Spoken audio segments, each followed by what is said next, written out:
आज का दिन यहोवा ने बनाया है, हम इसमें आनंदित हो, आनंदित हो।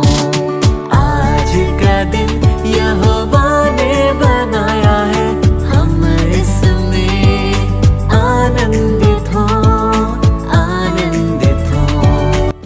अब सुन रहे हैं सुबह संदेश मॉर्निंग वॉइस। अब प्रभु का दास वाई माध्यु पटना से वजन से बांटा जाएगा। परमेश्वर के नाम की स्तुति हो। आज का मनन के लिए इफिसियों का किताब पहला अध्याय इसका 3 और 4 पद आपके सामने मैं पढ़ना चाहता हूँ। इफिसियों का किताब पहला अध्याय 3 और 4 पद।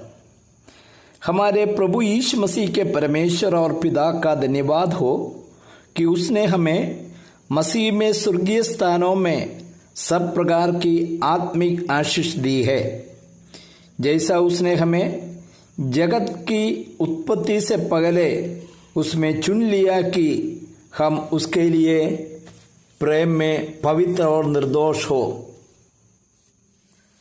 प्रेरित पौलुस के द्वारा लिखा हुआ पत्रिका है इफिसियों के नाम पौलुस प्रेरित की पत्री। इफिसुस जैसे हम लोग सब रहते वैसे एक शहर है, वहाँ पर कुछ लोग प्रभु यीशु मसीह पर विश्वास किया।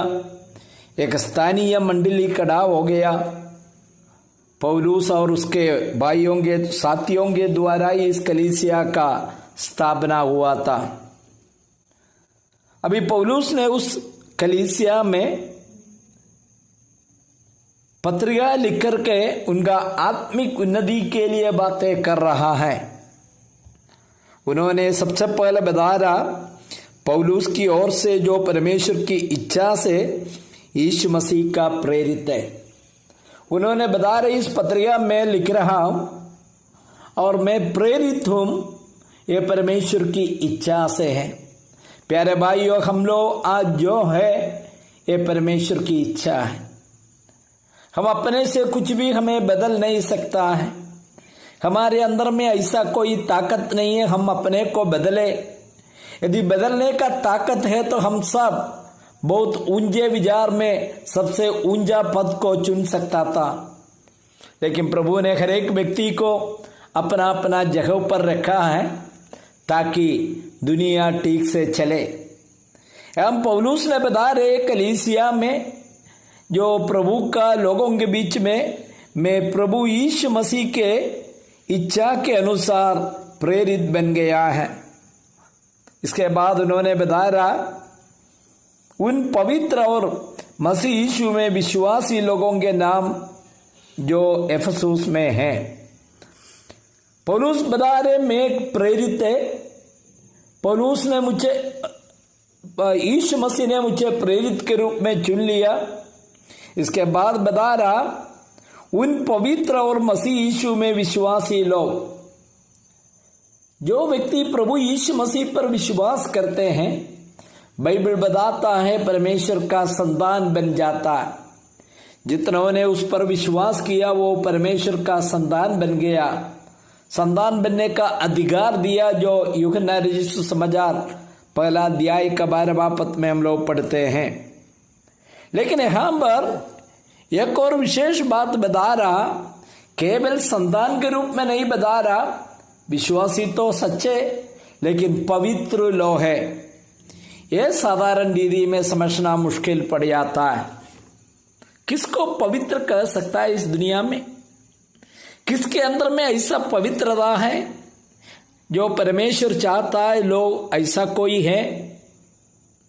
अपना मन के विचार, अपना होठों का शब्द, ये सब कई बार मनुष्य को अपवित्र रूप में देखने के लिए मजबूर कर देता है। लेकिन पौलुस हम बता रहा आप जो विश्वासी है इफिसुस शहर में आप पवित्र लोग हैं। आज मुझे सुनने वाले सब लोगों को यही बताना चाहता हूं, यदि आप लोग यीशु मसीह पर विश्वास किया हुआ लोग हैं तो बाइबल आज आपको ऐसा एक नाम देना चाहता है, आप पवित्र लोग हैं। पवित्रता परमेश्वर ने आपके अंदर में दिया है, धार्मिकता आपके अंदर में दिया है, इसलिए आप पवित्र और धर्मी बन गया है। दूसरा पद में बताता है, हमारा पिता परमेश्वर और प्रभु यीशु मसीह की ओर से तुम्हें अनुग्रह और शांति मिलती रहे।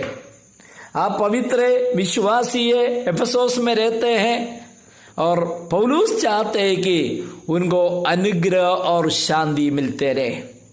प्यारे भाइयों, हम लोग अनुग्रह से विश्वास के द्वारा उद्धार पाया, जिसके द्वारा हमें जो शांति मिल गया है, परमेश्वर के साथ मेल मिलाप हो गए, ये सच की बात है।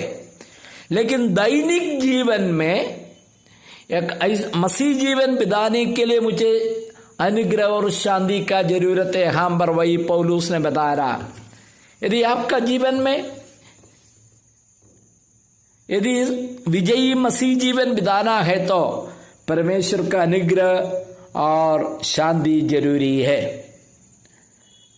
एक बड़ा सच्चाई 3 और 14 पद में पौलुस ने बता रहा है कि हमारी प्रभु यीशु मसीह के परमेश्वर और पिता को धन्यवाद हो, परमेश्वर को धन्यवाद दे रहे, उसने हमें मसीह में स्वर्गीय स्थानों में सब प्रकार की आत्मिक आशीष दी है। एक बहुत बड़ा सच्चाई है, आज पूरा समय नहीं है, अगला क्लास में हम लोग देखेंगे। आपका जीवन में आत्मिक आशीष मिल गया है। हमारा केरल में एक बहुत बड़ा एक दुर्घटना हुआ है, जो पूरा पहाड़ जो बारिश में गिर गया, जो नीचे की ओर बहुत बड़ा भूकंप हुआ है, जिसके द्वारा कई लोग इस संसार छोड़कर चले गया। उन लोग ये विचार किया कि अपना जमीन, अपना घर, अपना सुविधा है, आशीष है, यह सब आशीष एक क्षण में समाप्त हो गया। लेकिन प्यारे भाइयों, जो स्वर्गीय स्थानों में मुझे और आपको प्रभु ने सब प्रकार का आशीष दिया, वो बारिश हो, गर्मी हो, कुछ भी हो, उसमें कोई नुकसान नहीं होता है।